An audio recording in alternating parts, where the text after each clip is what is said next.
नमस्कार। सभी को डे 6वें के लिए स्वागत और आह्वान फिर से एक बार। कृपया स्वस्थ रहें, सेफ रहें, अपने घरों में ही रहें और अपने आयुर्वेद के पालन करते हुए इन 21 दिनों को बिताएं। आज का विषय कंप्लीटली प्रैक्टिकल है और चरक संहिता को किस तरीके से प्रैक्टिकली यूज़ किया जाए इस पे हम बात करेंगे। चरक संहिता के जो चिकित्सा अध्याय हैं उनको किस तरीके से प्रैक्टिकली यूज किया जाना चाहिए, इन पर हमारे चर्चा का मूल विषय है। सबसे पहले हमने ये देखा कि हम स्रोतसों को बड़ा फोकस किया हमने, और उन स्रोतसों के थ्रू हमने ये बहुत क्लियरली आपको बताया कि किस तरीके से चिकित्सा को देखना चाहिए। चिकित्सा के सिद्धांतों का प्रैक्टिस में किस तरीके से यूज है, इसके बारे में हमने चर्चा शुरू करी थी। सबसे फर्स्ट डे जब हमने चर्चा शुरू करी तो हमने ज्वर के बारे में बताया। उसमें भी जो बेसिक प्रिंसिपल हमने यूज करे वो चरक सूत्र स्थान अध्याय 1, जहां पर क्लियरली मेंशन है कि हेतु, लिंग यानी लक्षण और चिकित्सा, ये 3 सूत्र हमारे पूरी प्रैक्टिस के मेन बिंदु हैं। उन्हीं को आधार मानते हुए आज से हम स्रोतसों को किस तरीके से चिकित्सा में यूज करना चाहिए और उनकी ब्रिजिंग कैसे होती है संहिताओं से, इनको हम लेकर चलेंगे। आज का विषय है प्राण व स्रोतस की व्याधियां और उनका संबंध चरक चिकित्सा से, और वो किस तरीके से प्रैक्टिस में यूज होंगी, उनको किस तरीके से चिकित्सा का यूज करना है, ग्रंथाधार लेकर इन बातों पे आज हम चर्चा करेंगे। जब बात शुरू होती है प्राण व स्रोतस की तो रेफरेंस आता है स्रोतस विमानीय चरक विमान स्थान अध्याय 5 श्लोक नंबर 9 में अगर आप देखते हैं तो आपको क्लियरली मिलता है कि प्राण व स्रोतस के मूल स्थान क्या हैं और उनके मूल हेतु क्या हैं दुष्टि के। जब तक दुष्टि के हेतु नहीं क्रिएट होंगे तब तक आपके लक्षण वहां पर सामने नहीं आएंगे। अब दुष्टि के हेतुओं को अगर हम देखना शुरू करें तो हमारे सामने बड़ा क्लियरली वो पिक्चर आती है और हम समझ पाते हैं कि वहां पर लिखा हुआ है शयात संधारणात रोक्षात व्यायामात शुद्धितस्य चा। चरक विमान स्थान अध्याय 5 में आप पहुंचे और उस 5वें अध्याय में अगर लक्ष्य हेतुओं को देखना है तो आपको ये देखना होगा 9वें नंबर श्लोक पे, शयात संधारणात रोक्षात व्यायामात शुद्धितस्य च प्राणवाहनी दूष्यंती श्रोतताम अन्यश्च दारुणैः। इट इज वेरी क्लियर कि क्षय को क्षय करके, संधारण करके, रोक्ष करके, व्यायाम करके, शुद्धितस्य च। अब इसको प्रैक्टिकली कैसे देखना है, इन लाइंस को अगर देखें। क्षय, हमारे पास बल क्षय का जब पेशेंट आता है तो हमारे पास हमें ये देखना है कि पेशेंट की फिजिकल एंड मेंटल स्ट्रेंथ क्या है। मैं बार बार एम्फेसाइज करूंगा physical and mental strength, not only physical strength, mental strength भी कम होने के कारण आपकी प्राण व स्रोतस दुष्टि के लक्षण आपको दिखाई दे सकते हैं। ये उसका हेतु है।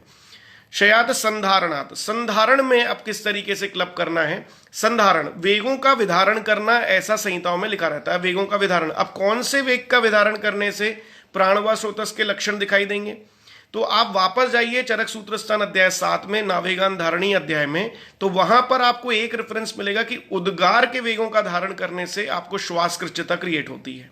उद्गार के वेदों का धारण करने से आपको श्वास कृच्यता क्रिएट होती है।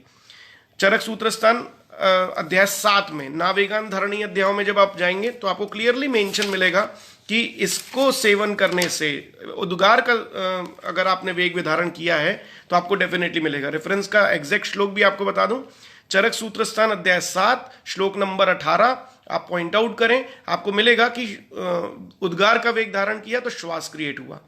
दूसरे हेतु शयात संधारणात रोक्षात, रुक्ष अन्न का सेवन करने से। अब रुक्ष अन्न की लिस्ट आपको कहां मिलेगी संहिताओं में, तो चरक सूत्र स्थान अध्याय 27 को जाइए, आपको मिलेगा रुक्ष अन्नों की लिस्ट। मतलब कि आपको रुक्ष अन्न में वहां नोट डाउन करेंगे तो आपको मिलेगा चणक, एक बड़ा रुक्ष है। जैसा कि बोला जा रहा है कि आपको घी बिल्कुल नहीं खाना, डॉक्टर्स बोल देते हैं, लेकिन गाय का घी लेना है और अन्य घी नहीं लेना। उसी तरीके से अत्यधिक रुक्षता अगर आप सेवन करते हैं, बहुत ड्राई चीजों का अगर आप सेवन करना शुरू कर देते हैं, कई लोग बोलते हैं सर हमने तो बिल्कुल घी तेल बिल्कुल बंद कर दिया है, मैं चना खाता हूं, मैं अलसी खाता हूं।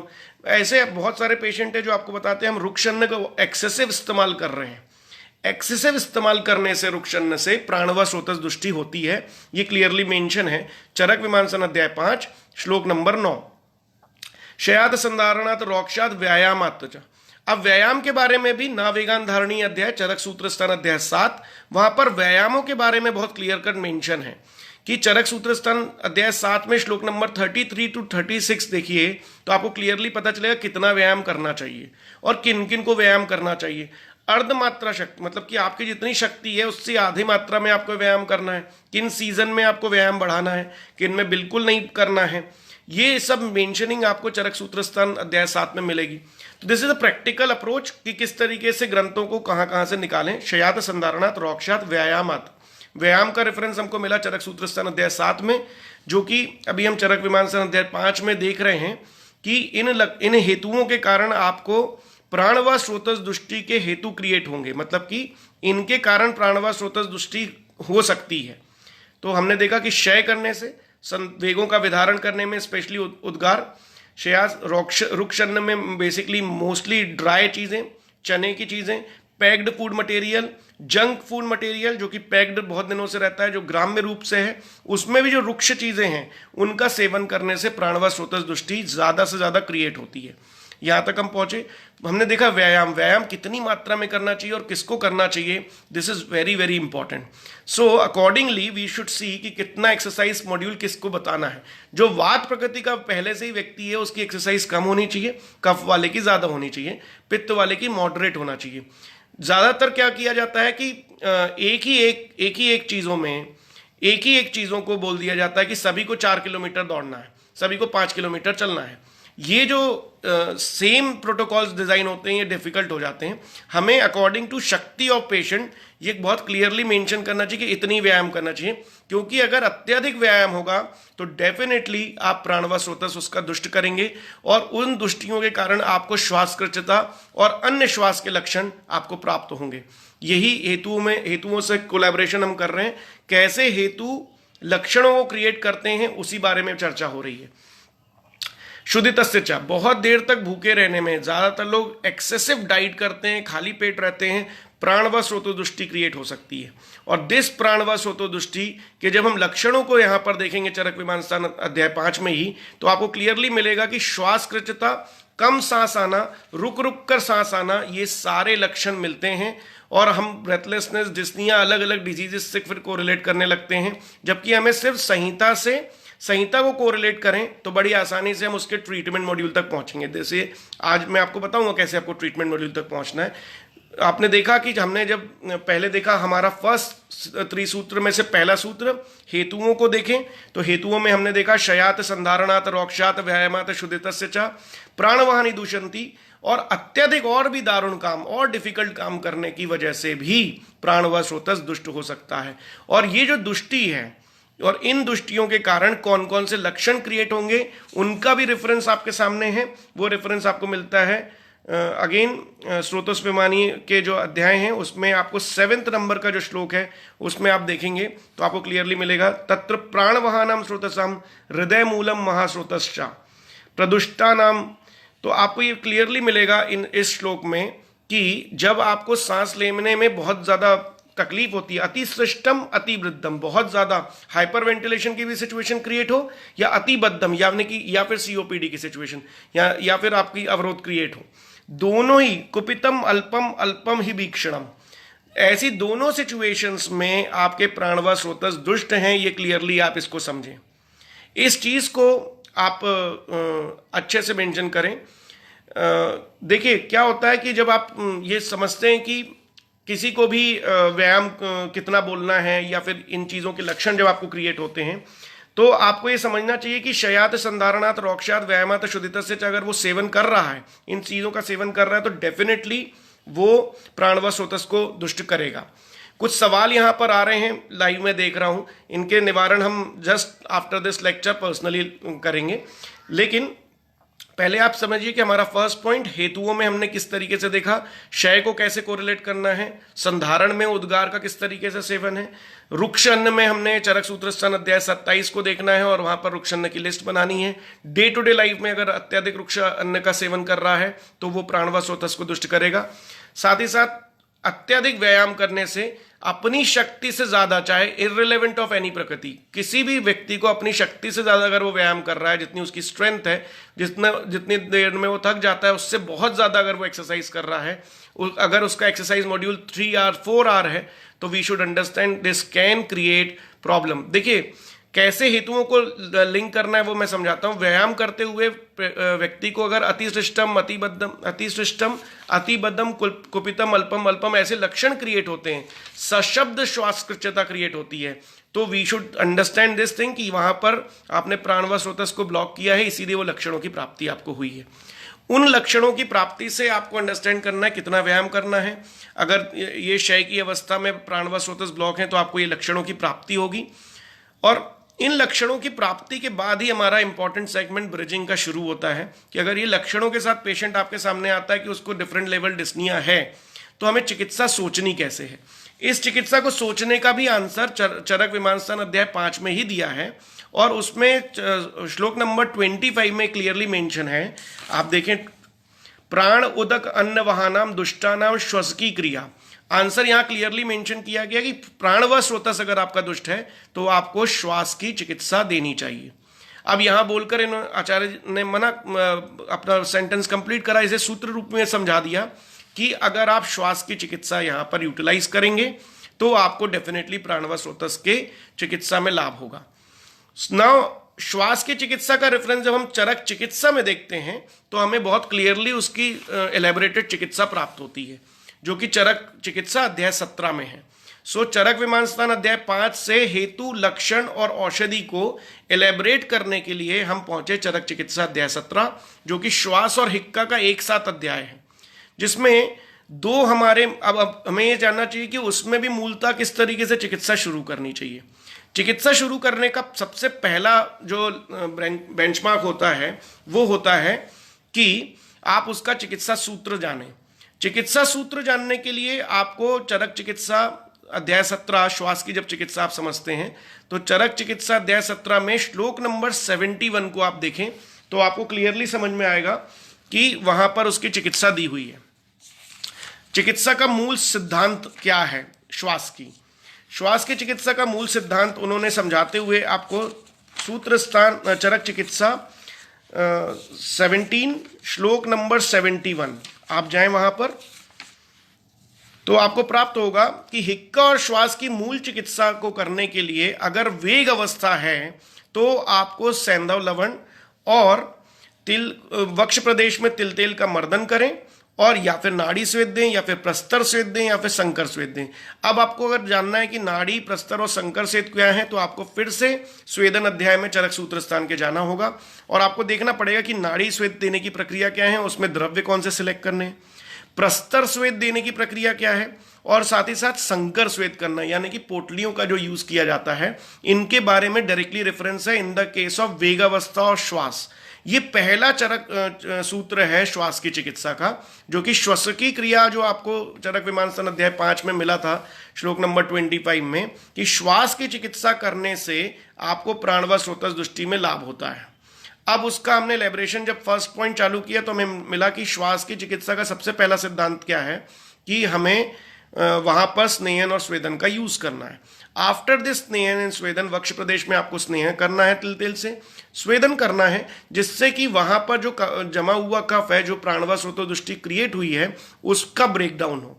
उसके ब्रेकडाउन के बाद आचार्य चरक खुद ही अपने चिकित्सा में कहते हैं कि उसके तुरंत बाद अगर बल अच्छा है पेशेंट का, अगेन द बल इज द मेन कारण, तो आप ये सोचेंगे कि भाई क्षय जैसे हुआ है तभी उस क्षय के कारण ही तो प्राणवा स्रोत दृष्टि हुई है, तो हमें बल का विचार करना चाहिए, बिल्कुल डेफिनेटली करना चाहिए, क्योंकि क्षय को छोड़ के अगर अन्य हेतुओं का सेवन उसने किया है, तो अगर क्षय का सेवन तो किया है तो हमें ये अच्छे से समझना चाहिए कि अगर क्षय के अलावा जितने भी हेतुओं का वो सेवन करेगा तो उसके लिए शोधन हमारी चिकित्सा का मूल सिद्धांत बनेगा, और अगर क्षय है उसे तो शमन चिकित्सा हमारा उसका मूल सिद्धांत बनेगा। तो right now what we are doing, हम उसके चिकित्सा सूत्र को देख रहे हैं। चिकित्सा सूत्र को समझने के बाद हम उसमें ही शोधन और शमन और आहारी चिकित्सा, इनको 3 सब डिवीजन में लाएंगे। तो चरक चिकित्सा अध्याय 17 में वो कहाँ कहाँ मेंशन है और कैसे मेंशन है, इस पर हम चलेंगे। तो सेकेंड जो सूत्र दिया है चिकित्सा सूत्र जो कि श्वास का है, उसमें एंड जब अब चैप्टर खत्म होता है तो बहुत क्लियरली 149 श्लोक पे आ जाइए। सर्वेशाम ब्रहणम ही अल्पम शक्यम प्रायशो भवेत। ज्यादातर चिकित्सा करते समय प्राणवसोतस की आपको सर्वेशम ब्रहण, सभी प्रकार के ब्रहण का इस्तेमाल करना चाहिए। This is very clearly mention in Charak चिकित्सा। सर्वेशम ब्रहण, श्लोक नंबर 149, चैप्टर नंबर 17, श्वास की चिकित्सा। उसमें यह क्लियरली मेंशन होता है कि हमें ब्रहण का उपयोग करना है जिनमें हम शोधन नहीं दे रहे हैं। तो सर्वेशम ब्रहण, किसी भी प्रकार की श्वास का पेशेंट आपके सामने है, किसी भी प्रकार के प्राणवसोतदुष्टि का पेशेंट आपके सामने है, सो कॉन्सेंट्रेट ऑन सर्वेशम ब्रहण। ब्रहण करके आप रसायनों का इस्तेमाल करके बहुत क्लियरली प्राणवसोतस की चिकित्सा आसानी से कर सकते हैं, एक्सेप्ट आपको स्रोत जो उसके हेतु हैं उनको पहले ब्लॉक करना है। शयात, संधारणात, रोक्षात, व्यायामात, शुद्धितस्य च, इन सभी को ब्लॉक करें। उन ब्लॉकिंग के बाद आपको जो ट्रीटमेंट मॉड्यूल डिजाइन करना है उसमें फर्स्ट सेगमेंट है कि एक्यूट लेवल पे स्नेहन और स्वेदन करें, और जब परमानेंट ट्रीटमेंट आपको करना है जिसमें शोधन और शमन को ना ध्यान में होके भी अगर आप सूत्र रूप से फॉलो करेंगे तो आपको सर्वेशम ब्रहण, सारी चीजों में ब्रहण का इस्तेमाल करते हुए ट्रीट करें। जब आप 150 नंबर श्लोक में जाते हैं तो वो बहुत क्लियरली लिखा गया है कि शरीर शुद्धि आपका पहला लाइन ऑफ ट्रीटमेंट होना चाहिए, यानी कि शोधन अगर बल अच्छा है पेशेंट का तो, और अगर बल अच्छा नहीं है तो कंप्लीटली शमन में जाएं और शमन में भी ब्रहण का इस्तेमाल करते हुए उस पेशेंट को ट्रीट करें। तो अभी तक हमने चिकित्सा के मूल सिद्धांतों तक पहुंचे कि प्राणवसोतस में मूल सिद्धांत क्या है। मूल सिद्धांत दो हैं, एक तो स्नेहन और स्वेदन का प्रयोग करें, चरक चिकित्सा अध्याय 17 श्लोक नंबर 71, उसमें भी स्नेहन का वक्ष प्रदेशी आप स्नेहन करें तिल से, स्वेदन करें, संकर स्वेदों का इस्तेमाल करें, पोटलियों का इस्तेमाल करें।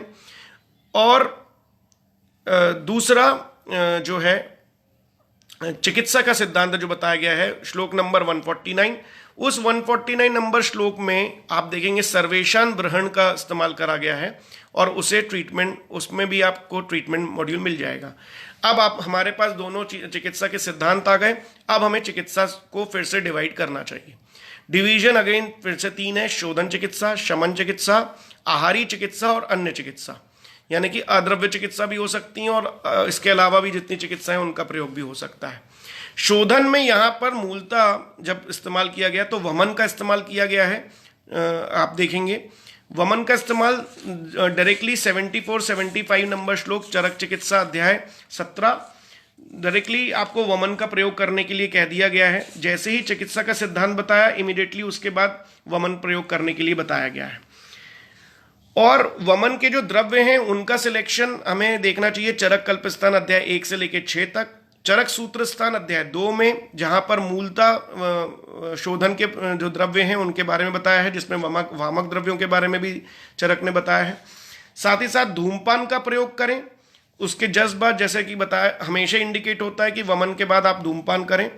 ये सब शोधन प्रक्रियाओं में आया हुआ है, स्नेहन, स्वेदन, वमन और उसके बाद धूमपान।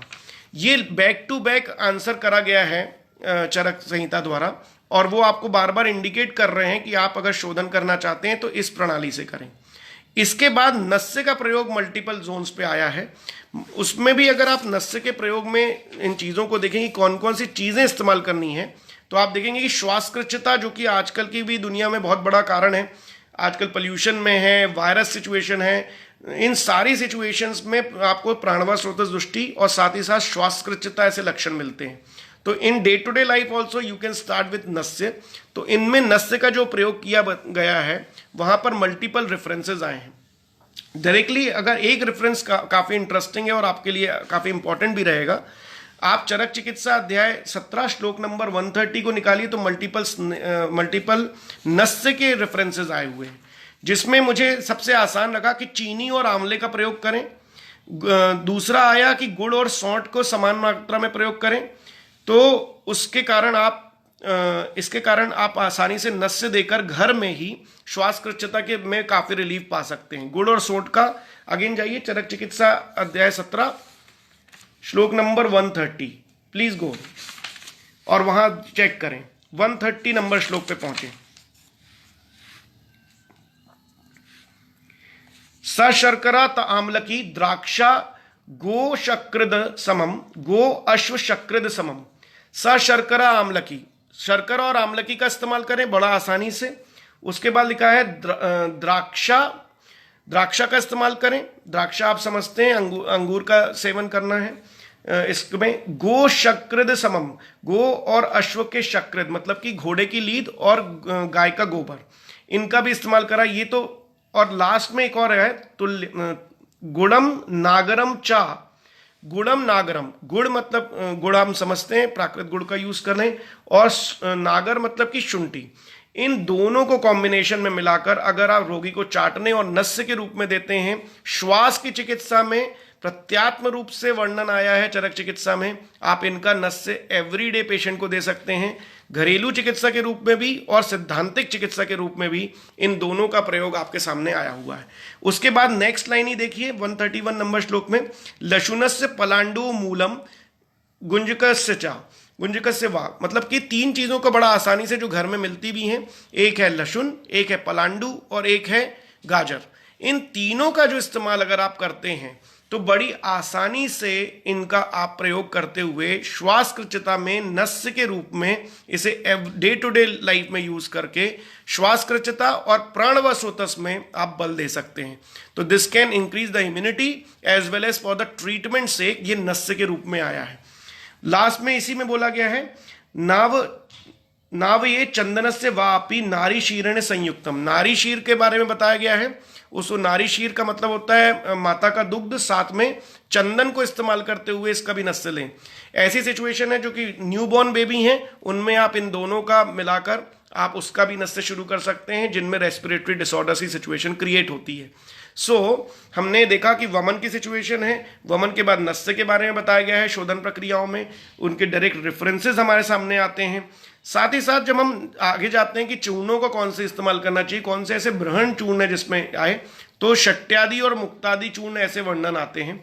चरक चिकित्सा अध्याय 17 श्लोक नंबर 124 एंड 125 बहुत आसानी से शट्यादि और मुक्तादि चूर्णों के बारे में वर्णन आया है। ये इंटरनल शमन चिकित्सा का हमने फर्स्ट सेगमेंट देखा। उसके बाद बहुत आसानी से आप देखें तो भोजन के बारे में बहुत सारी चीजें बताई हैं, लेकिन उसके पहले आपको एक बहुत इंटरेस्टिंग बात मैं बताना चाहता हूं।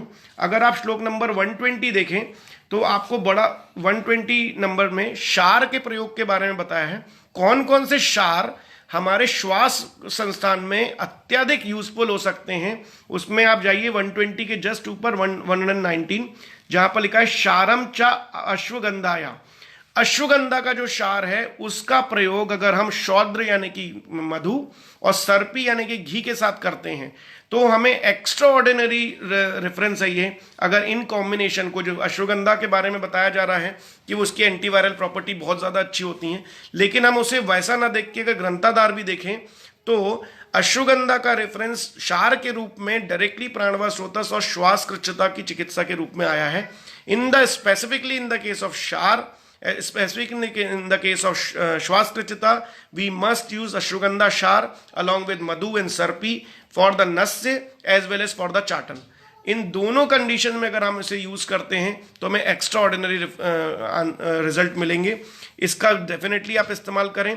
बहुत सारे योगों के बारे में यहाँ पर वर्णन आया है, जैसे कि अगर आप जाएंगे तो 114 और 113 श्लोक नंबर में चरक चिकित्सा अध्याय 17 श्लोक नंबर 114 एंड 115 एंड 116, ये आपको ऐसे रेफरेंसेस हैं जो आपको बताते हैं कि डिफरेंट टाइप के पेशेंट आते हैं। जैसा कि सवाल इसमें आ भी रहा है कि हर आदमी की प्रकृति अलग है, हर आदमी की कंडीशन अलग है, लेकिन यहाँ पर व्याधि अवस्था में अगर कॉम्बिनेशन कफ और पित्त का अनुबंध है तो हमें क्या करना चाहिए। अगर कफ और वात की कंडीशन है, वात और पित्त का अनुबंध है तो क्या करना चाहिए। सो वील स्टार्ट विद वात और पित्त का अनुबंध है कफ के साथ में प्राणवासोतो दृष्टि में, तो इसमें क्लियरली मेंशन है दूध, घृत और त्रिकटु का इस्तेमाल ज्यादा करें और षष्टिशाली के साथ में यहां पर ब्रहण का इस्तेमाल करते हुए ट्रीट करें वात पित्तज अवस्थाओं में।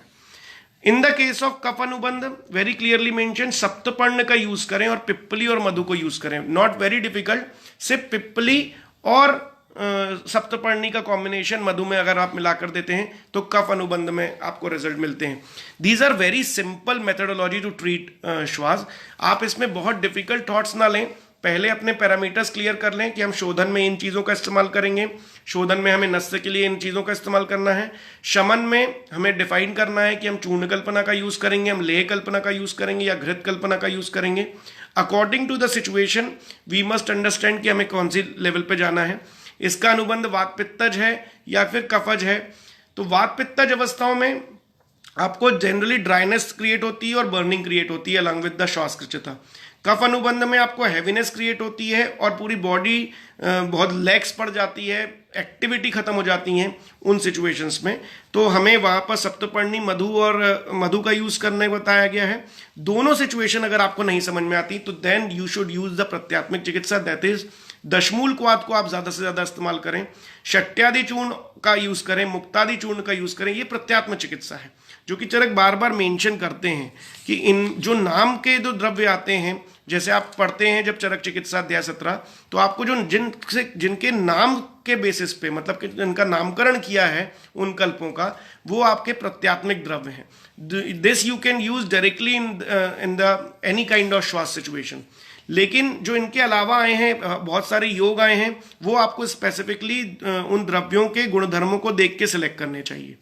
इसके बाद जो तीसरा सेगमेंट हम बार बार आपको कहते हैं कि ये कभी नहीं भूलें, ये है मानसिक अवस्था। पेशेंट को मन के रूप से भी हमेशा ट्रीट करते रहना चाहिए। और अंत में आता है आहारी रूप। ये अंत में तो आता है लेकिन सबसे ज्यादा इंपॉर्टेंट है, क्योंकि जब आप श्वास की चिकित्सा देख रहे होंगे तो आपको मल्टीपल रूप से उत्कारिका का प्रयोग करते हुए अन्य अन्य योगों में यूष का प्रयोग करना, यवागु का प्रयोग करना, ऐसे मल्टीपल रेफरेंसेस आपको यहां मिलेंगे। मैं आपको एग्जाम्पल के रूप में पहला यूष के बारे में बताता हूं। आप जाएं श्लोक नंबर 96, रासना बला पंचमूल रस्वम मृदुकान सचित्रकान।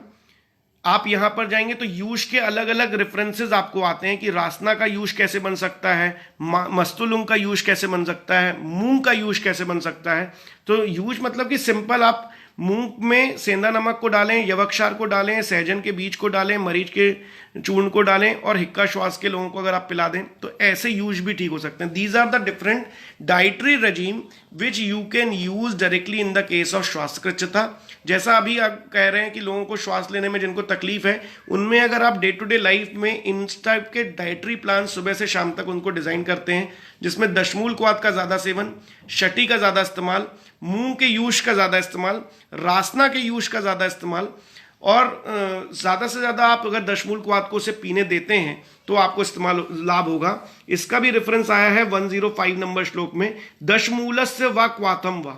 अगर आप देवदारू या दशमूल का क्वाथ उसे देते हैं तो उसके लिए हिक्का और श्वास के जो पेशेंट है उनके लिए वो अत्यधिक लाभकारी होता है। See, don't go for the difficult treatment, only always try for the very easy treatment, so that you can educate the patient as well as you can treat the patient। क्योंकि आप जब कठिन ट्रीटमेंट सोचते हैं तो पहले आपको explanation difficult होता है। आप इजी ट्रीटमेंट सोचते हैं, जो ड्रग आपको इजीली अवेलेबल रहते हैं उनसे आप ज्यादातर लोगों को, पेशेंट को ट्रीट कर सकते हैं, उनको एजुकेट जल्दी करना आसान हो जाता है, उसके रेफरेंसेस आपके सामने होते हैं।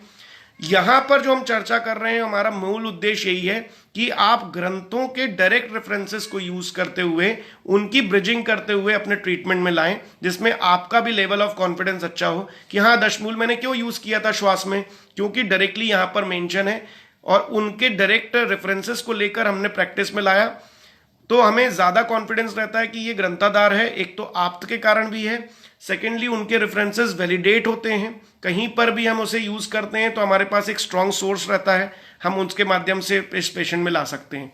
अगेन मैं समराइज करता हूं, जब चिकित्सा हमने शुरू करी प्राणवस्रोतस में तो हम हेतुओं के लिए चरक विमान स्थान अध्याय 5 में गए।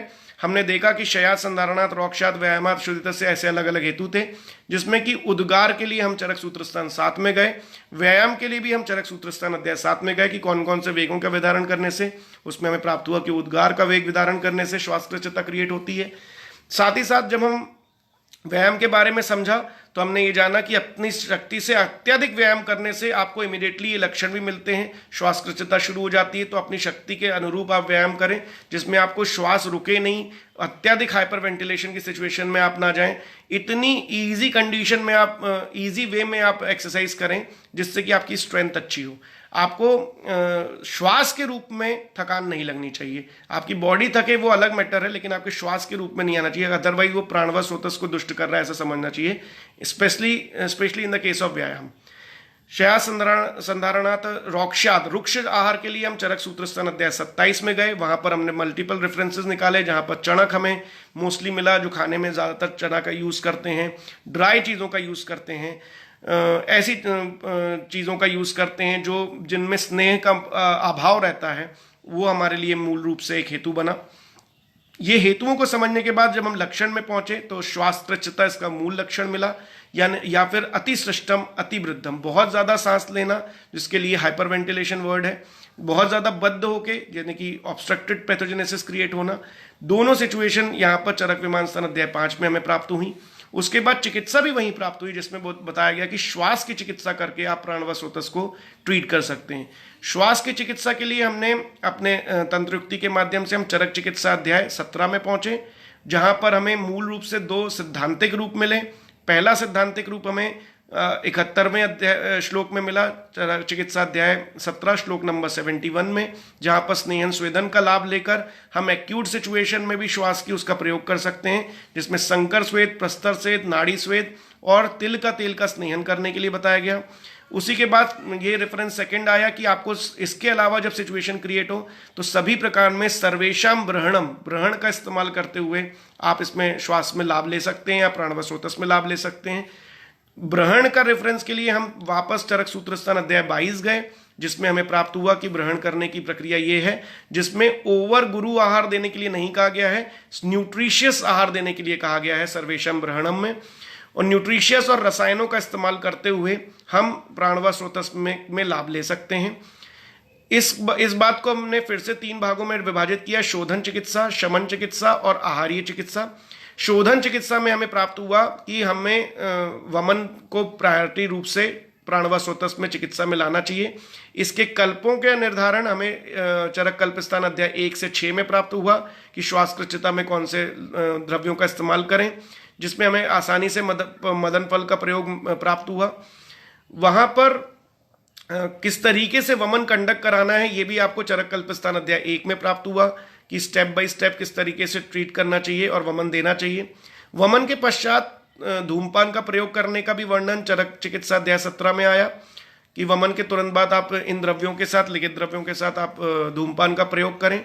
धूमपान के प्रयोग के बाद नस्य का प्रयोग कहाँ कहाँ पर आता है और नस्य कैसे कैसे यूज करना चाहिए उनके बारे में देखा। तो हमने देखा घरेलू रूप में भी बहुत सारे रेफरेंस आए, जैसे कि चीनी और आंवले का, मुनक्के का, गुड़ और सौंठ का, और लहसुन का, प्याज का और गाजर का कॉम्बिनेशन आया। अंत में चंदन और गोदुग्ध का, स्त्री दुग्ध का भी वर्णन आया, जो कि बच्चों में आप श्वासकृच्छता में प्रयोग कर पाएंगे। इन सभी के नस्य का आप प्रयोग करें, इनके रेफरेंस डायरेक्टली बार बार आए। एक जो अद्भुत रेफरेंस आया जिसकी अश्वगंधा का क्षार आप मधु और घृत के कॉम्बिनेशन में यूज करेंगे तो आपको उसमें भी लाभ होगा श्वासकृच्छता में। ये अच्छा रेफरेंस है श्वासकृच्छता के लिए। ये हुआ हमारे शोधन का रेफरेंस। उसके बाद शमन के लिए हम मैक्सिमम लेवल पे चूर्ण कल्पना में शट्यादि चूर्ण और मुक्तादि चूर्ण का रेफरेंस यहाँ पर आया है। यहाँ पर घृत कल्पनाओं का भी प्रयोग आया है। यहाँ पर अन्य अन्य योगों के बारे में बताया है अकॉर्डिंग टू द सिचुएशन, कैसे योगों का इस्तेमाल आप कर सकते हैं और उनके ब्रहण लाभ आप ले सकते हैं। उसके बाद आती है आपकी आहारी कल्पना, जिसमें उत्कारिकाओं का वर्णन आया है, यूष कल्पनाओं का वर्णन आया है, यवागु का वर्णन आया है। इनका इस्तेमाल करते हुए आप चिकित्सा में, श्वास चिकित्सा में लाभ ले सकते हैं। अंत में आती है अद्रव्य चिकित्सा, जिसमें हम मानसिक रूप से पेशेंट को सांत्वना देके और स्ट्रेंथ देके, ये हमेशा कॉमन रही है। चरक सूत्रस्थान अध्याय 1 में जब आप जाएंगे तो अगर किसी भी पेशेंट में हम देव विपाशय और सत्वाजय का प्रयोग नहीं करते तो complete treatment of any disease is not possible. हमें देव और सत्व का प्रयोग हमेशा हर पेशेंट में, हर सिचुएशन में करना चाहिए, क्योंकि प्रज्ञापराध प्रत्येक व्याधि का एक हेतु होता है।